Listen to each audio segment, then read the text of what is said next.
resulting in what's described as a creaky voice. It's phonemic, and its presence can distinguish words that otherwise sound the same. For example, hun, meaning she versus hun, meaning dog, hun, hun, mig, meaning me versus mig. Olá pessoal, bem-vindos a mais um vídeo nesse canal. Nós somos cidadãos do terceiro mundo e nesse canal a gente reage e aprende sobre o primeiro mundo. Nesse vídeo a gente vai reagir ao idioma dinamarquês. Isso é real? Então pedimos que, por favor, você considere se inscrever, ative as notificações e também deixe mais sugestões aqui embaixo nos comentários. E agora vamos para a reação. This video is brought to you by Danish Class 101. Pod 101 and Class 101 courses are one of my favorite ways to start learning a new language online. Click the link in the description or visit langfocus.com/danishclass to give it a try. Finally, today we're going to talk about the Danish language, so I can explore my Danish roots. No, I am Danish. No, wait, my name is Danish. Rødgrød med fløde. Yeah, I can't say that.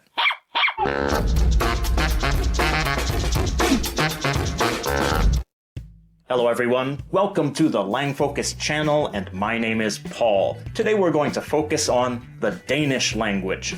Det danske sprog. Or just Dansk. as it's called in Danish. There are around 6 million native speakers of Danish, mainly in Denmark, including Greenland, but also in the state of Schleswig-Holstein in northern Germany. It's also an official language in the Faroe Islands, though it's learned as a second language there.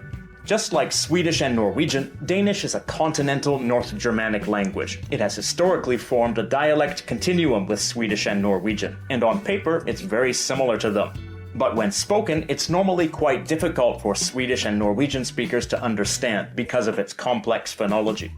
A common joke is that Danes sound like they're speaking with a potato stuck in their throat, or with a mouthful of porridge. That's partly because lots of the phonemes that Swedish and Norwegian speakers would clearly pronounce seem to be slurred or even disappear in Danish. But as we'll see later, many of those pronunciation quirks are systematic and, at least to some extent, predictable.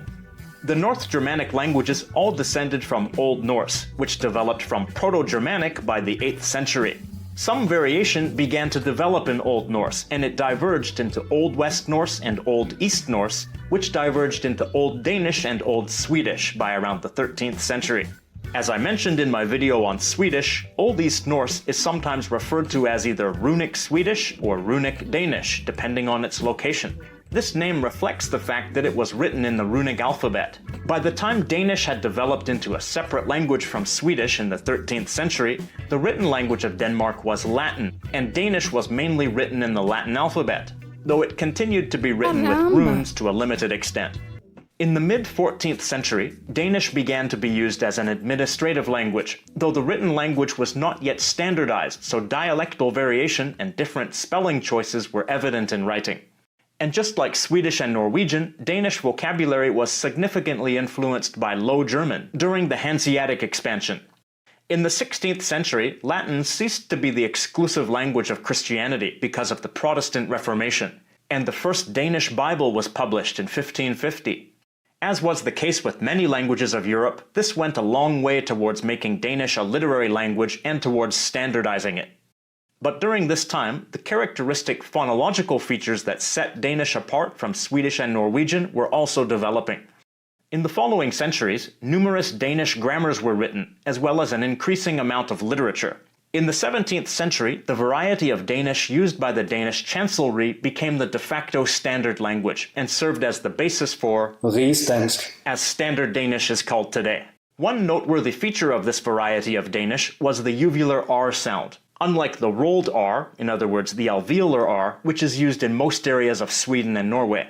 Universal education, increased literacy, and national broadcasting in the 20th century spread the standard language to every region.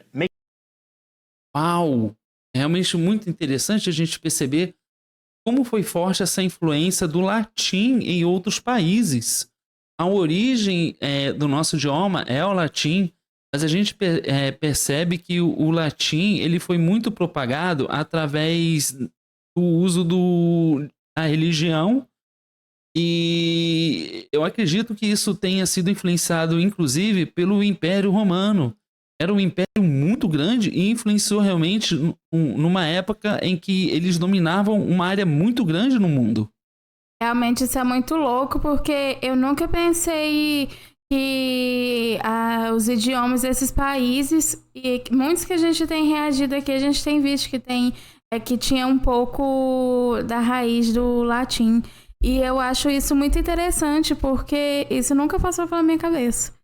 E é realmente muito louco, e é muito interessante ver também que, embora a Dinamarca esteja próxima de outros países daquela região, eles também não entendam, né? Tipo, tem um pouco mais de dificuldade para entender. Isso é muito doido. Making the language fairly uniform throughout the country. Dialects are now mainly limited to elderly speakers in certain areas. Danish is well known for being difficult to pronounce and difficult to understand due to its relatively complex phonology. People often describe it as not being clearly enunciated.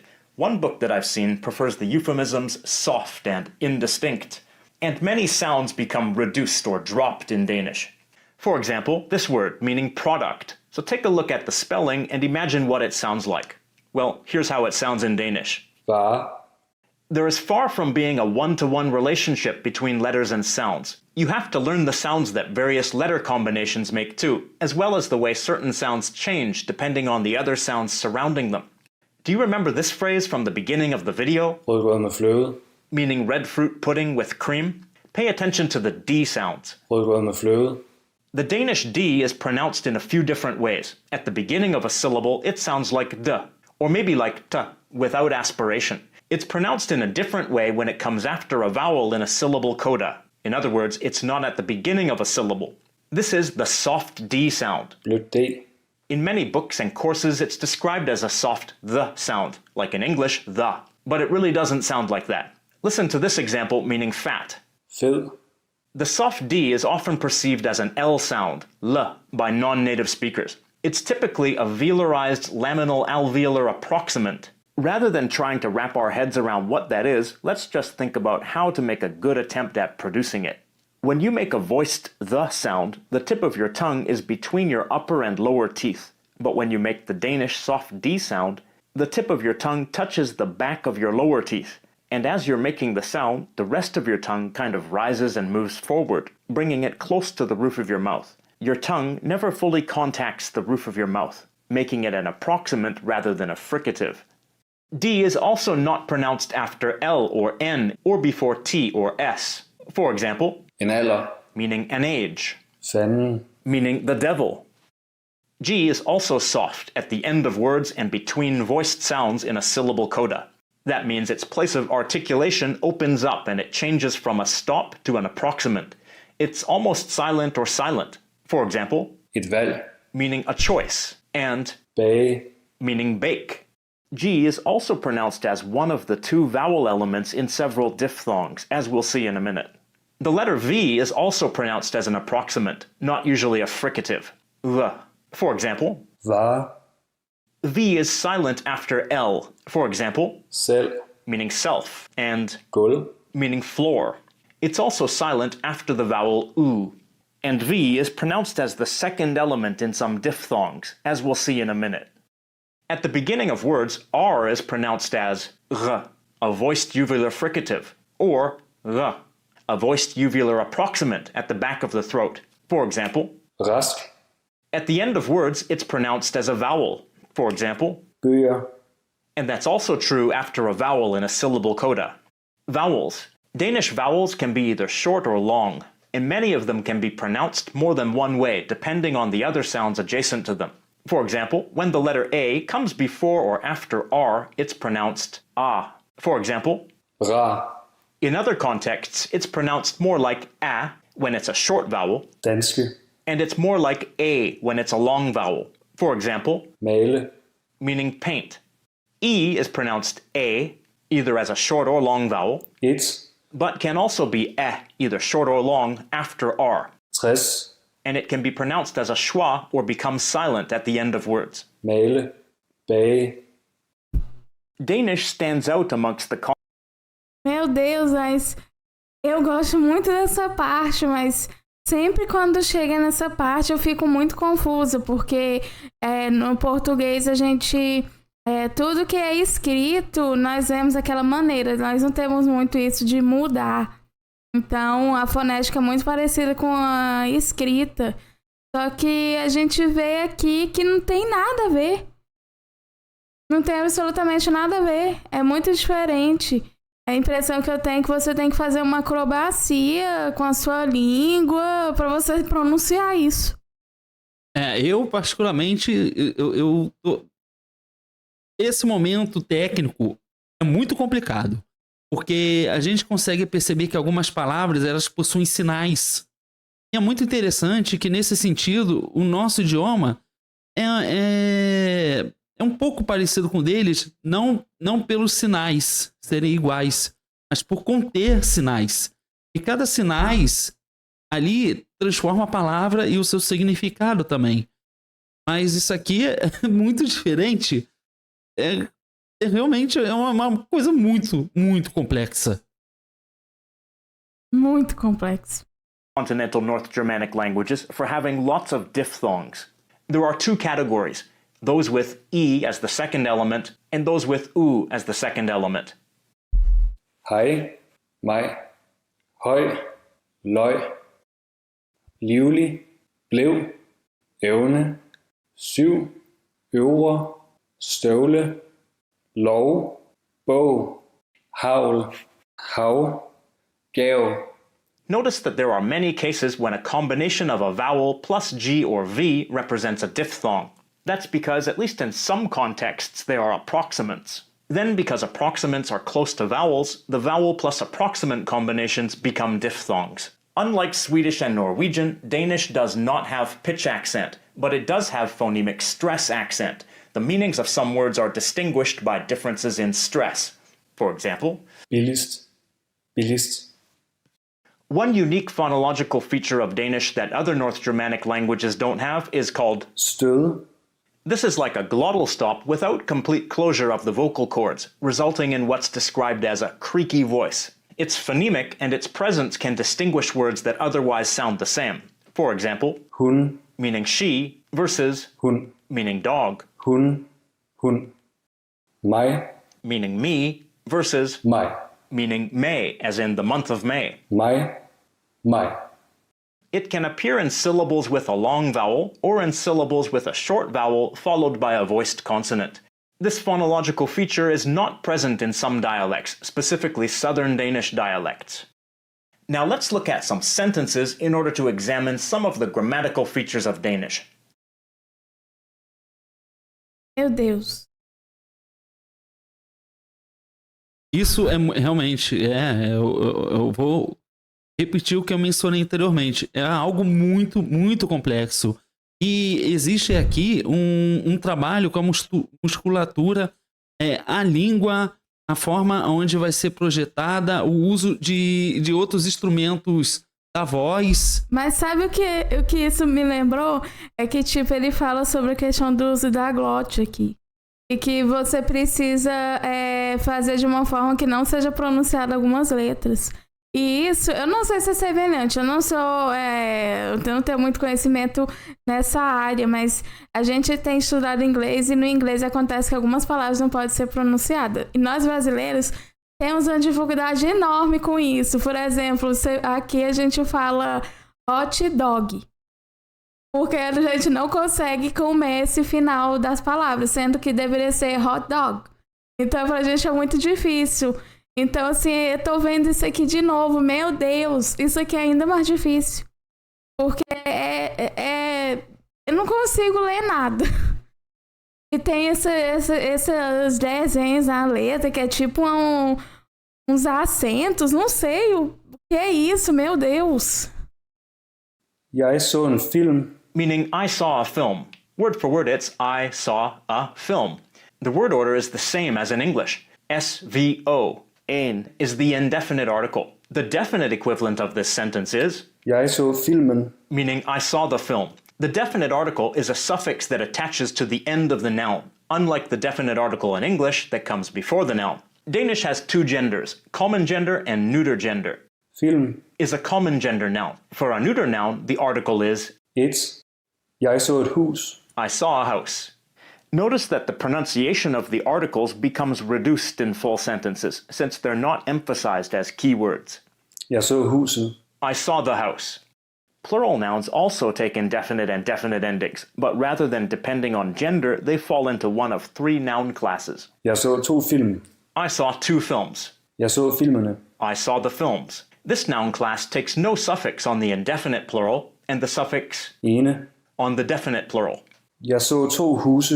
I saw 2 houses. Jeg så husene. I saw the houses. In this noun class, the indefinite form has the suffix, E. but pronounced like a schwa, and the definite form has the suffix, Denne. En bog. Bogen. Bøger. Bøgerne. in this class, the indefinite form takes the suffix, Og. and the definite form takes the suffix. Ånde. There are also some irregular nouns with different plural forms. Jeg så den fantastiske film. I saw the fantastic film. Word for word, I saw the fantastic film. When an adjective is used in a sentence, the definite article suffix is replaced by a standalone definite article that comes before the noun. The common gender one is, Den. the neuter one is, Det. the plural one is, De. for both genders. É muito curioso a gente ver que a palavra fantastic é muito semelhante com a forma como eles também escrevem. Sim, Isso é muito interessante. A palavra film é o mesmo em inglês. sim. Só que o problema é que as outras não são. E aí, quando você tem que ler daquele jeito, quando não é lido. Por exemplo, aqui, se fosse para ler, eu falaria Jexadem. É, porque a gente tenta adaptar ao que a gente consegue compreender daquilo que nós enxergamos a partir daquilo que a gente conhece como vocabulário. Mas o que chama muito a minha atenção é justamente essa palavra fantastic. Será que isso vem da origem do latim? Eu realmente não saberia dizer. Mas é curioso, porque são palavras bem diferentes e que são muito mais próximas do nosso entendimento, Sim, como no nosso idioma, que significa fantástico. é verdade. Eu também gostaria de saber se tem a ver com alguma dessas raízes, né? I morgen flyver han til London. Tomorrow he's flying to London. Word for word, it's tomorrow fly he to London. The sentences we saw before followed SVO word order, but not every sentence is SVO. Rather, the continental North Germanic languages feature V2 word order. That means that if an adverb or another element of the sentence comes first, the verb will come next and the subject will come after the verb. In Danish and the other North Germanic languages, this applies to main clauses but not to embedded clauses, though in Icelandic it applies to both. Before, we saw the first-person singular subject pronoun, Jeg. and here we see the third-person singular subject pronoun. Han. Danish personal pronouns are similar to those of English, except that the equivalent of it has both common gender and neuter forms, and there's a second-person plural pronoun, which standard English doesn't have. Of course, in vernacular English, people have different ways of expressing the second-person plural, like you all, y'all, you guys, etc. But none of those are really part of the standard language. Han kan ikke finde sin kuffert. He can't find his suitcase. Word for word, it's he cannot find his suitcase. This possessive Sin. is not on the chart. It's an additional third-person singular possessive adjective and pronoun, which indicates that the subject of the sentence is the possessor. So this sentence means that he can't find his own suitcase. In this sentence, Han kan ikke finde hans kuffert. the meaning is that he can't find a different person's suitcase. Sin is common gender, but there's a neuter gender equivalent Sit. and a plural equivalent. Sine. There are equivalents of these in Swedish and Norwegian as well. Notice the negative marker, Ikke. which comes after the auxiliary verb. Kan. In this particular case, the English syntax is the same, since we say can't or cannot. But in many present tense sentences in English, we use do not, while Danish doesn't use an equivalent of do.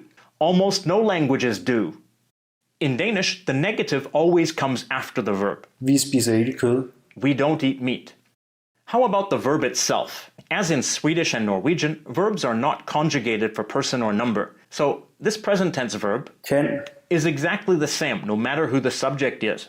In the past, it's always, Kunne. etc. Regular verbs are divided into two classes, those which end in te and those which end in ede. Spise, Eat, spiste, ate, huske, remember, huskede. remembered. Hans kuffer blev ikke fundet. His suitcase wasn't found. Word for word, his suitcase became not found. This is a passive sentence. The passive here is formed by using the verb Blive, to become plus the past participle, fundet. meaning found. Another way to form the passive is by adding s to the active form for regular verbs, or in this case, es. Fandt, Found, fandtes. was found. But this passive form takes on a different meaning, so this would actually mean existed. So the form with Blive. is the only one to use here. Han har kun 50 euro i kontanter. He has only 50 euros in cash. Word for word, he has only 50 euro in cash. Notice the word for 50 in Danish. 50. Danish has a very unusual way of forming numbers from 50 to 100, which is not found in the other North Germanic languages. They developed from multiples of 20 rather than multiples of 10. The word for 50 50. means something like half 3 times, meaning 3 times 20 minus half of 20. 60 is, 60. meaning 3 times, 3 times 20. 70 is, 70. meaning half 4 times. 80 is, 80. meaning 4 times. 90 is, 90. meaning half 5 times. In the equivalent ordinal numbers, we can see the unabbreviated form of the numbers, which shows their etymology. 50th 50. Sinds. is the genitive of, Sinde. which means times, but it's an archaic word. The modern word is, Gange. and its genitive form is, Ganges. 60th, 60. 70th, 70. 80th, 80. 90th. 90. If you're familiar with either of the other Aquilo era uma palavra. O que era aquilo? Tipo, era várias palavras numa palavra só. Meu Deus, isso é muito mais complexo do que parece, porque a gente não tem nada disso. Então, é muito difícil a gente conseguir fazer alguma analogia. A única coisa que eu percebi ali que tinha em comum é que o final de todas as palavras eram iguais. Só. continental North Germanic languages, then I'm sure it's obvious to you that Danish is similar to them for the most part, with some difference in grammar, spelling, a little bit more difference in vocabulary, and most of all, differences in pronunciation. The phonological developments that have taken place in Danish mean that one phoneme can have a variety of sounds depending on the other sounds that surround it, and that the sounds often don't correspond to the spelling of words.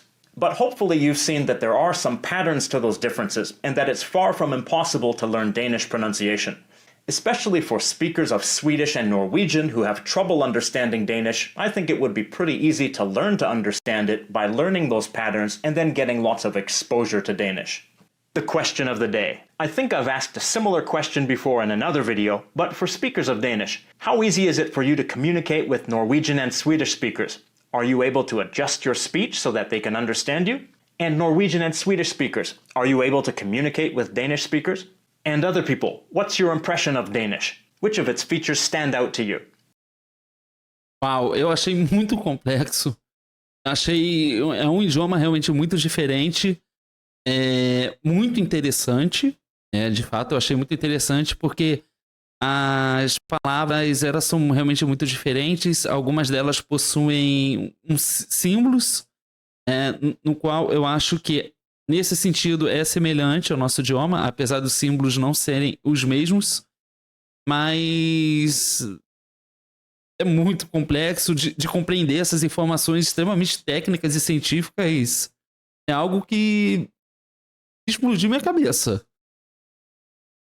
Sim, literalmente é uma coisa muito complexa e muito louca, porque todos os idiomas que a gente tem reagido aqui são idiomas muito, muito diferentes, e todos são muito complicados. Isso aqui não é diferente, é muito complicado, a pronúncia é muito diferente, todas essas regras e todas essas formas que envolvem a questão da pronúncia, o sotaque, realmente é muito complicado, mas também as coisas que a gente ouvia aqui sendo pronunciadas também é muito bonito, né? Porque eles acabam tirando algumas palavras no final. E não sei porquê, até me lembrou um pouco de algumas coisas que acontecem no espanhol. E você tem que tirar algumas coisas no final. Mas realmente muito, muito difícil.